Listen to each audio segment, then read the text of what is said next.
After my divorce in 2015, I had to hand in the keys to my mobile home to my mortgage company because I couldn't find a buyer and I couldn't afford to make payments anymore. Money is kind of a taboo subject for a lot of people. It's something that we don't like to talk a lot about. In fact, in a lot of medical coding organizations, it is extraordinarily frowned upon to discuss your salary with your coworkers. But I was on a mastermind call recently and we decided that we would discuss amongst us some of our income levels just to kind of show someone who might be a step behind us what the potential will be after a few more years of investing into yourself. And I know a handful of six-figure medical coders. Most of them work in things like DRG validation or auditing, consulting, compliance, or maybe they work in really complex specialties, or they have a full-time job and work like as an adjunct professor or do tutoring or have a small business on the side. But also a lot of them don't come from the same place that I came from. I do not have a bachelor's degree. I don't even actually have an associate's degree. I have a certificate from my local community college in medical insurance and billing and several certifications through the AAPC. And you see so much promotion of medical coding as, oh, you don't have to go get a degree, you can just get certified. But then when you look at a lot of the leadership in the industry, who are they? They're people that have bachelor's degrees. They graduated high school, they got grants, they got high honors. You don't hear stories about them being stay-at-home moms or being in abusive relationships or getting fired from their jobs unceremoniously. So I tell my story because I want the people who just went through a certification program to understand what is really possible with this career. Hey everyone, I'm Victoria. I'm a medical coder, auditor, educator, and content creator. And on my channel, I provide tips, tricks, and tutorials to help you be successful in a medical coding career. I've had a lot of interest in discussing how I make a six-figure salary in the medical coding industry. So I'm here today to talk about my tale. I did discuss this a little bit in my overnight success video because I've had so many people commenting, oh, Victoria, you sprung up overnight and you were this great success. And I'm like, hey, wait a minute. I've been in the industry for over a decade and have done a lot of different projects, worked on management levels, worked as an educator. So although it might seem overnight, for me, it sure as heck was not. And I am someone that only has my credentials and my certificate from the community college. And when I was going through training in medical billing and coding through the college, one of my teachers had us watch The Secret. And I was very enamored with one of the concepts in there about writing yourself a check for what you want your future salary to be. At that point, I was still living at home with my parents. I hadn't really worked a professional career before. So I think I had something written on it like $30,000 or $35,000 a year, and I thought, oh, if I was just making this, like, I'd be set. I'd be so good. I could pay all of my bills. And to be at a point now where I'm making that many times over is just completely mind-blowing to me. So at the end of my training program, I had an internship. I was hired off of my internship. And basically, I took every project I could. If they were like, hey, we're switching EMRs and we need someone to go out to the office and take their old schedules and load it into the new EMR, I would do it. If they had any kind of projects that no one else wanted to take, I took them, and I was very glad about it. I was looking to build my skill set, and that's a big recommendation. Like, take on anything else you can. Cross-train in other departments. Very early on in my career, I also took a second job. So during the day, I worked in the billing office doing charge entry and working on various projects. And in the evening, I was an adjunct instructor at a local technical school. I taught intro to insurance, I taught medical coding, I taught advanced medical coding, and intro to HIM. In the back of my mind, I had always wanted to work up to being a coding instructor because I really liked my coding instructor, and it seemed I was very fascinated by the concept of being kind of that independent instructor and running these classes, just teaching medical coding and it being your own business. And I was not an amazing instructor by any means starting out. I started out having to read slides. Actually, when I started developing a little bit further down the line, one of the things I picked up was I was an officer for my local AAPC chapter and wanted to teach the CPC review, which if you've ever seen it, it's like hundreds of slides, 8 hours long. It is very dry, boring material, and I didn't know how to present it. It was my first time, so I did it like for free for the chapter. And I had a handful of people come, and some people were like, oh, this is great. And then there was one guy who was like absolutely upset. He was like, if I'd have paid money for this, I'd have wanted it back. It's a good thing this was free. It was a waste of my time, and blah, blah, blah, blah, blah. So I have had bad reviews. I've had bad moments.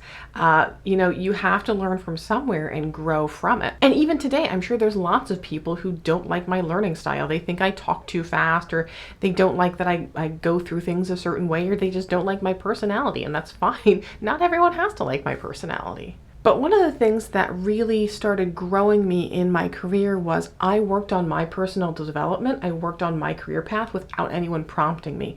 No one told me, hey, Victoria, go get that extra certification. No one told me, hey, Victoria, you should publish an article in Healthcare Business Monthly. I looked at the experts on the field and I went, what are they doing that I can also do? Oh, they're publishing articles. Well, I have a couple of subjects that I'd like to talk about, so I'm going to publish articles on them. Eventually, I kind of went down the path of auditing. So I was a certified coder, certified plastic and surgery coder, and then certified professional auditor. And that was what landed me a senior coding role. And that eventually turned into a supervisor of coding role. I know a lot of people think about me as being a coding instructor, but I did actually work in management for quite a while. I worked for a very large healthcare organization, and we had about half primary care and half specialty. So not only did I do a lot of primary care, a lot of family medicine, internal medicine, geriatric medicine, OBGYN even, I did a lot of these specialties as well, which was great because I wasn't an expert in everything, but I had to know a little bit enough about everything to at least talk to my different staff that was auditing those specialties or coding for those specialties. So during my role as a supervisor, I would sometimes supervise everyone, and then we would transition, we would transform kind of how we had the department moving. And instead of supervising just coders, I wound up ultimately supervising a team of about a dozen medical auditors. I used to say I audited the audits, which was kind of an inception level thing, but yes, that is what I did. I took a look at all of the audits, or a majority of them, before they went out the door, had those discussions with the auditors of, I'm not sure about this level 4, maybe it could be a 3, or this could be a level 5, could be a level 4, and had those open discussions, did reviews, I hired and fired. I met with high-level executives in the healthcare industry. I went to lean management training. I mean, I was involved in a lot of different stuff. It was very overwhelming. But as a coding supervisor in this large organization, I think my salary was only maybe in the $60,000 range. And I left that position, wound up becoming an auditor again in a smaller team for a more local hospital. I actually took a pay cut to take that position, but due to some transitions that transpired not shortly after that, I actually got a pretty good pay increase and was making more than I was as a supervisor. The role I had there started out very hands-on, like I was working side by side with providers, shadowing them, seeing their process, seeing if the entire process made it into the documentation, and then auditing the documentation as well. It was very new, so there was a lot of issues that were being unveiled from week to week, and new challenges certainly every day. As that position progressed, I did wind up getting increases in my salary. The other cool thing about that position is there was a lot of personal time and a lot of paid time off. And if you didn't utilize it, the personal time automatically cashed out. And you could cash out some of your paid time off as well. So if you didn't have a lot of vacations planned or were very creative about making up your time, you could make extra money by cashing that extra out. So all said and done, after I had some cash outs and some bonuses with that job, it was around $70,000 a year. Now, if you're not aware, I resigned from my full-time auditing job at the beginning of 2021 to focus on being a full-time educator / YouTuber and then doing some coding projects on the side. I'd been really hustling on my business part-time in 2020, so I had a full-time job and a side hustle. I almost made 6 figures that year. I came very close. I want to say it was maybe 95 or 97,000 total. which is not unusual for a lot of coders that work a full-time job and then work a second job. Even if you do something like adjunct instructing, a lot of times they pay you per course. So let's say you are teaching a course and it's $3,000 a course. If you teach 10 courses a year plus $70,000 income, then you've made 6 figures. If they're paying you $4,000 per course, then you would only have to teach 7 courses within the year. So it's not too hard if you really want to invest all that extra time into it and you are at a more expert level in a medical coding field. Now, a lot of people are like, oh, this is so cool. You just make these videos and you get all this money.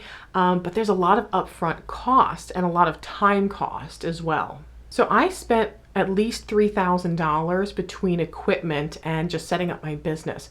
So setting up my LLC, getting the software that I need, getting a camera. I mean, my camera I think was $700 or $800. Lighting, ring lights, not even counting like laptops and computers. I'm talking literally video equipment and business setup at least $3,000. And that's also not counting my licensing fees. So as an instructor, I basically license the curriculum that was developed by the AAPC to teach those preparations for those credentials. And it's several $1,000s to purchase all of that licensing. And I spent hours learning all of this different stuff, learning microphones, learning lighting, learning what to put in the background, what not to put in the background, learning about the bokeh background, having that blurry background, learning about how to present yourself, learning about how to do my makeup on camera. And some of you have made comments lately like, Victoria, your makeup is so on point, and I love to hear that because I spent a lot of time researching how to put on makeup. And it was so hard because this was during the pandemic and I was homeschooling a kid on the autism spectrum who was very distracted and trying to figure out my business and really just couldn't balance things appropriately. And most days I actually looked a lot like this.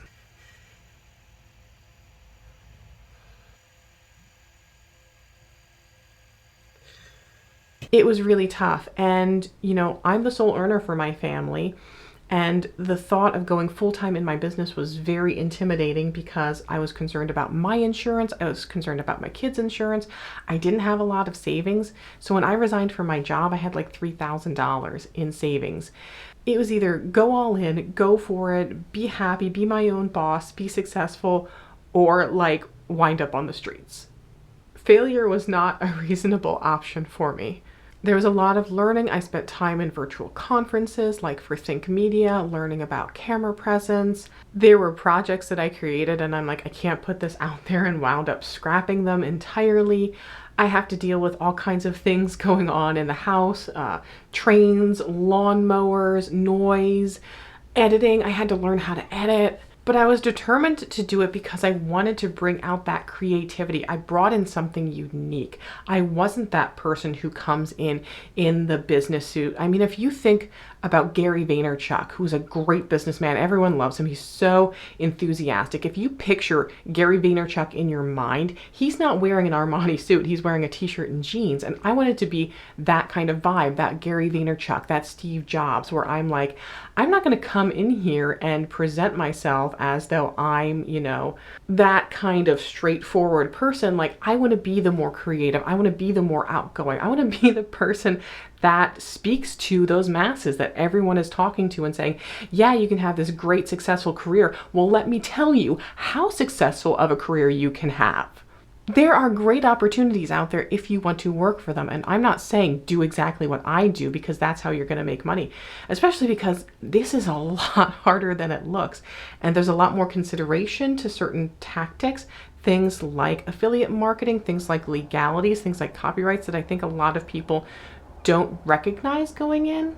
But I want to be super transparent, even though it's hard, and I know a lot of people like to talk about money, but currently I make about $3,000 a month on YouTube income and memberships, and then about another $2,000 on affiliate income. So referring products that I know you're going to need as a medical coder, like CPT books, or if they're at my desk. A lot of people ask me about my desk and how to get something like that, what setups I use. So I have referral links, and then there's regulations as far as how I have to disclose that, yes, this is a referral link. It's not going to increase your cost, but I get a commission off of it. And then YouTube pays me for the advertisements that are viewed on my videos when they're watched. So the more views I get, the more ads go through, the more that increases my money. And it's difficult sometimes to balance that, I want to get more views, but also not be total clickbait. I want to provide value, but also this is my job and I have to, make some money. What I do is not a get-rich-quick scheme. What I've developed is over a decade of industry expertise, from looking at resumes, from working with coders, from working with providers, from auditing, from working with leadership, and then building that into something that can add value to people for free. But then I also receive income for my business on top of that. And of course, my additional income is from the certification preparation and continuing education that I'm able to sell as an approved instructor. And that can vary a lot depending on who's signing on. It's not like getting a paycheck where you're going to get a set amount of money every single month. Something could go wrong and I wind up losing money. So it's very dependent on, certain dominoes being set up and falling over. And there is a huge amount of hustle that went into that. So between the YouTube, the affiliates, merchandise sales, and then my big one is my courses, my being an educator, that is the majority of it. But yeah, somehow by the end of third quarter this year, I hit a 6-figure income. And to just think back about where I came from, it's like mind-blowing. And there's still a lot of stress that comes with that. I still have struggles with payroll and learning about state taxes. Actually, a lot of the videos I used to watch would tell me to put this insane amount aside for taxes, but I realized that they were single and I'm someone who is head of household and I have a dependent, so my tax profile versus theirs is very different. I had to do a lot of work actually just to get this video together because it's premiering on Thanksgiving, and the day that it's premiering, I'm actually celebrating. I'm going to vacation with my daughter and my boyfriend, and we're having Thanksgiving in Epcot. And I am really thankful for everything that's happened to me. I told myself I wasn't going to cry. And it was a lot of hard work, and it continues to be a lot of hard work. I could just as easily tomorrow, something could happen and it could all fall apart. If anything happens to my business, I can just go back to being an employee coder or auditor. And I still live a fairly modest lifestyle aside from wanting to take vacations. My daughter is in her adolescence. She is on the autism spectrum. She's been beating herself up a lot, and I want to rather invest my money and my time in enjoying time with her while she wants to still hang out with her mom. My mom didn't even get to enjoy her retirement. She died at 63 of pancreatic cancer. In fact, a few years later, her younger brother also died of pancreatic cancer. And I'll never forget the day that my mom went to my cousin's wedding and there wasn't lot parking. She had to park on the street and walk like a block and a half to the chapel, and turned around and went home because she didn't want to walk uphill for like a block and a half. And I don't want to get to that point in my life, or if I do, I want to at least have enjoyed what I could while I could. So I live in a modest semi-attached home. I don't buy a new car every other year, but I like just having a more comfortable lifestyle. I'm not someone who likes to just frantically be shooting off emails at my keyboard, so I do work a lot, but my schedule is very flexible right now so that I have the opportunities to do things when they come up, that I don't have to, shoot off an email and ask for permission to go on vacation or be like, hey, I have this thing that I need to stop midday and then start again. And I do still occasionally take on coding projects that are short term that help build my income. So the opportunities are out there if you're willing to look for them or willing to create them yourselves, but it's not a get rich quick scheme.